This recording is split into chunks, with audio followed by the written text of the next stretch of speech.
Hello friends, मैं आयुष आप सबको का फिर से स्वागत करता हूं आपके अपने यूट्यूब चैनल शिक्षा विद आयुष में। दोस्तों, हमारा स्टैटिक जीके का जो टेस्ट सीरीज चल रहा था वो आगे बढ़ता हुआ टेस्ट 10 पे आ चुका है। ठीक है, तो हम लोग का आज का जो सेट होने वाला है वो सेट नंबर 10 है। अगर इससे पीछे की वीडियोस को आप लोगों ने अभी तक नहीं देखा है तो ऊपर आई बटन पे मैं लिंक दे देता हूँ, आप लोग वहाँ से भी उस वीडियोस को देख सकते हैं। साथ ही दोस्तों, अगर आप लोगों ने एनटीपीसी का जो एग्ज़ाम चल रहा है जो कि अभी तक टोटल 4 शिफ्ट हो गया है, अगर उसके रिव्यू को देखा होगा तो आप लोगों ने एक चीज़ ज़रूर एनालाइज किया होगा कि सबसे ज़्यादा अगर जीके में किसी पोर्शन का वेटेज है तो वो आपका स्टैटिक जीके है। ठीक है, और स्टैटिक जीके आपका 15 से 20 के आसपास चारों शिफ्ट में क्वेश्चन पूछा गया है और उम्मीद है कि आगे भी आपका स्टैटिक जीके पूछा ही जाएगा।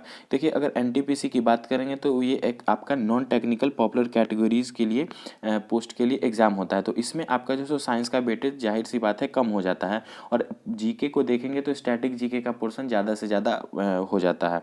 तो इस लिहाज से देखेंगे तो आपका जो है स्टैटिक जीके पढ़ना काफ़ी इंपॉर्टेंट है। अगर आपका आगे भी एनटीपीसी का एग्ज़ाम होने वाला है या फिर अगर आपका ग्रुप डी का एग्ज़ाम है तो ग्रुप डी में भी आपका स्टैटिक जीके पूछा ही जाएगा। तो आशा करते हैं कि पीछे की वीडियोस आप सबों को काफ़ी पसंद आई होगी और ये भी वीडियो आप सबों को उतना ही पसंद आएगा जितना पहले की वीडियोस आप सबों को पसंद आया है। साथ ही अगर चैनल पर नए हैं तो चैनल को सब्सक्राइब करके बेल आइकन क्लिक कर लीजिएगा।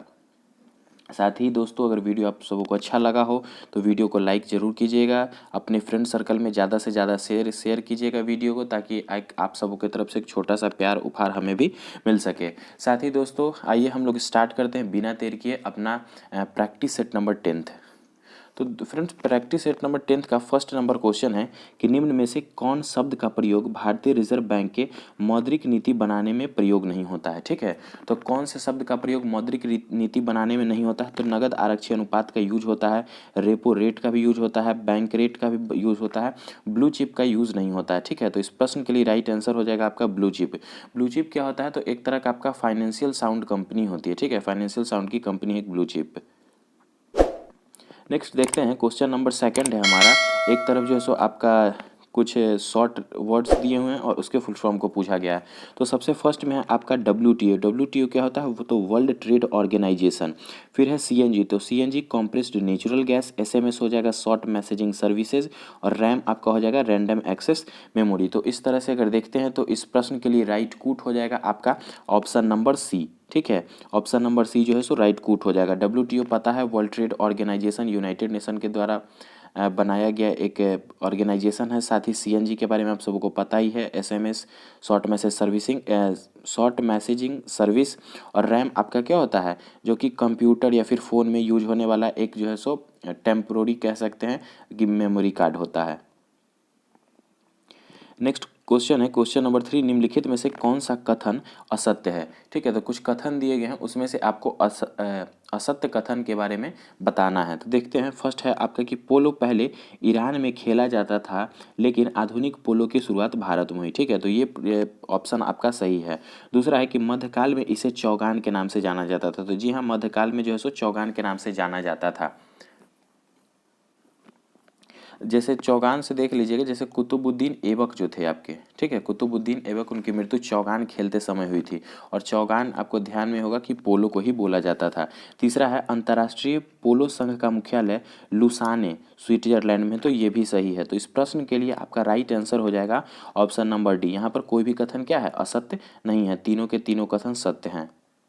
नेक्स्ट है क्वेश्चन नंबर 4 कि प्रथम भारतीय संप्रेषण सैटेलाइट एप्पल छोड़ा गया था। ठीक है, प्रथम भारतीय संप्रेषण सैटेलाइट, क्या नाम था सैटेलाइट का? तो एप्पल। ठीक है, एप्पल कब छोड़ा गया था? तो यह आपका छोड़ा गया था 19 जून 1981 को। 19 जून 1981 को पहली बार भारतीय संप्रेषण सैटेलाइट एप्पल को छोड़ा गया था।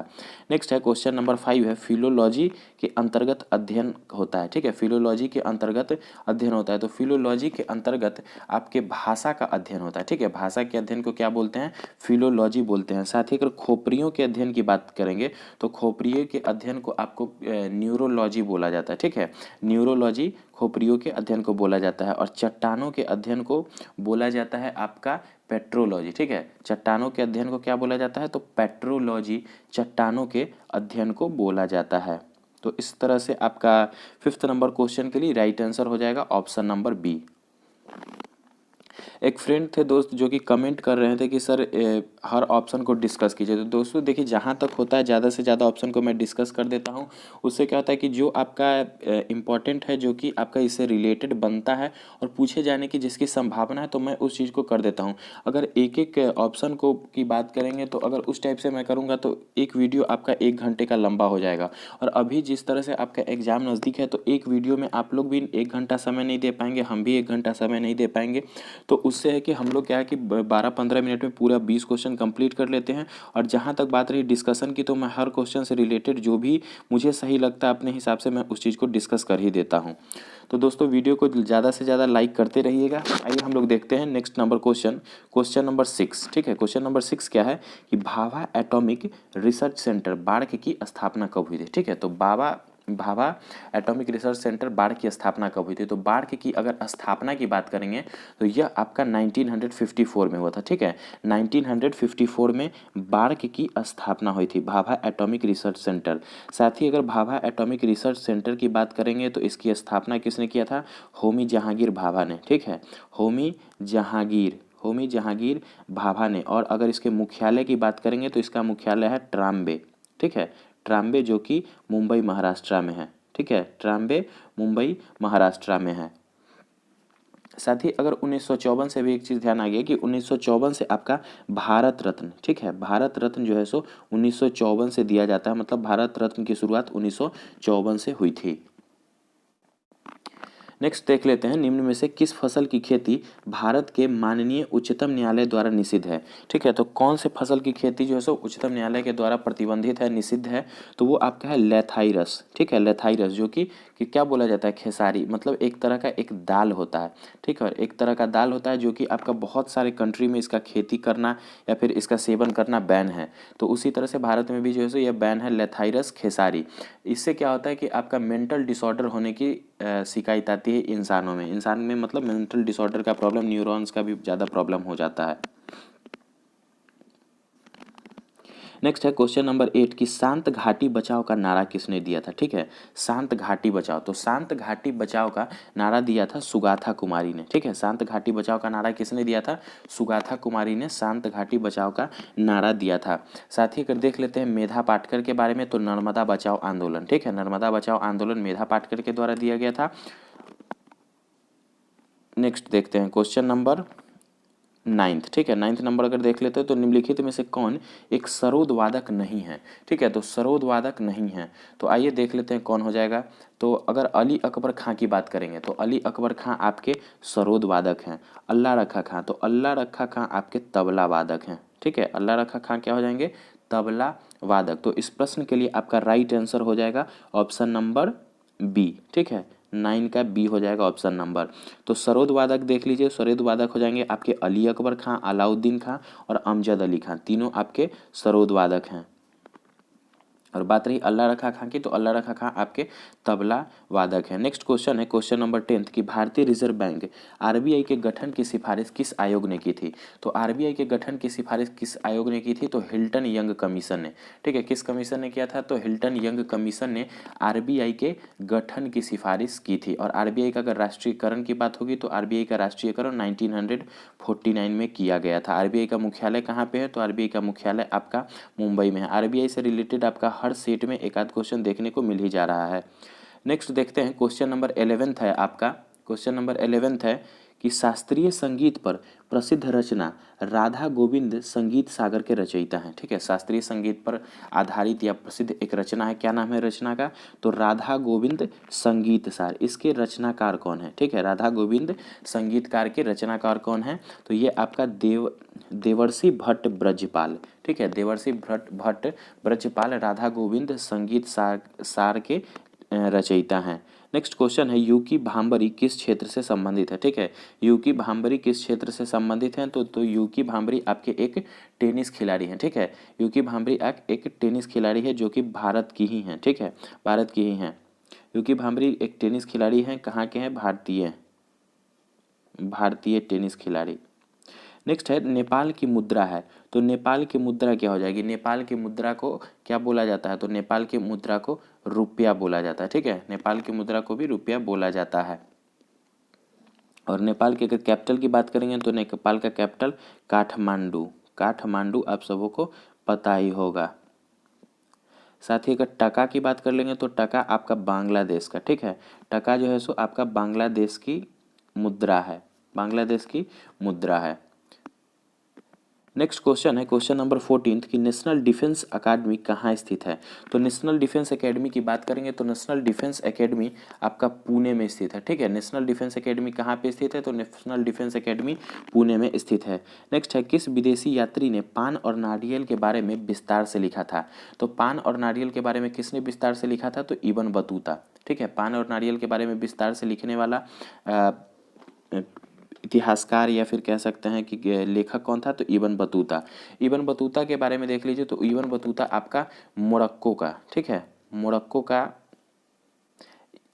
का यात्री था, ठीक है। मोरक्को अगर देख लेंगे तो एक अफ्रीकन कंट्री है। साथ ही आज के शिफ्ट में आपका 29 तारीख के एक शिफ्ट में पूछा भी गया था कि इब्न बतूता जो है सो किसके शासनकाल में आया था, तो MBT तुगलक वंशीय शासक मोहम्मद बिन तुगलक के शासनकाल में इब्न बतूता ने भारत का दौरा किया था। नेक्स्ट है हॉर्नबिल त्यौहार कहाँ मनाया जाता है। तो हॉर्नबिल त्यौहार सभी लोग को पता होगा, हॉर्नबिल त्यौहार आपका नागालैंड का एक फेमस त्यौहार है, मनाया जाता है। साथ ही अगर एक बार पूछा जाए अगर कि पेक्का पागो, ठीक है, पेक्का पागो हॉर्नबिल उत्सव, तो पेक्का पागो हॉर्नबिल उत्सव की बात होगी तो वो आपका अरुणाचल प्रदेश में होगा, ठीक है। पेक्का पागो हॉर्नबिल उत्सव अरुणाचल प्रदेश में मनाया गया और सिर्फ हॉर्नबिल त्यौहार की बात होगी तो वो नागालैंड में मनाया जाता है। नेक्स्ट क्वेश्चन है क्वेश्चन नंबर 17 की यूनेस्को की अमूर्त सांस्कृतिक विरासत की सूची में कौन सा मेला सूचीबद्ध है। तो ठीक है, यूनेस्को की अमूर्त सांस्कृतिक विरासत की सूची में कौन सा मेला सूचीबद्ध है, तो वो आपका कुंभ मेला, ठीक है। कुंभ मेला यूनेस्को की सूची में सम्मिलित है। कुंभ के बारे में भी आपको पता है, टोटल कुंभ जो है सो आपका 4 जगह पर मुख्यतः लगता है। कहाँ कहाँ पे, तो एक आपका हरिद्वार में, ठीक है, हरिद्वार में, उज्जैन में, हरिद्वार में, उज्जैन में, प्रयागराज में और नासिक में, प्रयागराज में और नासिक में। बाकी अगर देख लेते हैं तो जगन्नाथ रथ यात्रा मेला आपका उड़ीसा में लगता है, गंगा सागर मेला आपका WB वेस्ट बंगाल में लगता है और पुष्कर मेला ऊँटों का प्रसिद्ध व्यापार कहाँ पे, तो ये आपका राजस्थान में। नेक्स्ट है क्वेश्चन नंबर 18, टेनिस में निम्नलिखित शॉट में कौन सा शॉट एक ग्राउंड स्ट्रीक है जो हल्के से मारा जाता है ताकि यह बस नेट के उस पार चला जाए। तो इस शॉट को बोला जाता है ड्रॉप शॉट, ठीक है। क्या बोला जाता है, ड्रॉप शॉट। नेक्स्ट क्वेश्चन है क्वेश्चन नंबर 19, दक्षिण गंगोत्री भारतीय वैज्ञानिकों द्वारा स्थापित एक रिसर्च बेस स्टेशन है और यह कहाँ स्थापित है, तो यह आपका स्थापित है अंटार्कटिका की विश्व की 7वीं महाद्वीप, ठीक है, विश्व की 7वीं महाद्वीप अंटार्कटिका में दक्षिण गंगोत्री भारतीय वैज्ञानिक अनुसंधान संस्थान है। नेक्स्ट क्वेश्चन है क्वेश्चन नंबर 20 जो कि इस सेट का लास्ट क्वेश्चन है कि ब्रिक्स डेवलपमेंट बैंक, ठीक है, ब्रिक्स डेवलपमेंट बैंक अब यह नाम दिया गया, ठीक है। तो ब्रिक्स डेवलपमेंट बैंक का नया नाम जो है सो क्या हो गया है, तो उसका नया नाम हो गया है न्यू डेवलपमेंट बैंक, ठीक है। ब्रिक्स डेवलपमेंट बैंक का नया नाम हो गया है न्यू डेवलपमेंट बैंक। और ब्रिक्स बैंक के हेडक्वार्टर की बात करेंगे तो वो आपका संघाई, ठीक है, संघाई चाइना में आपका ब्रिक्स बैंक का हेडक्वार्टर है।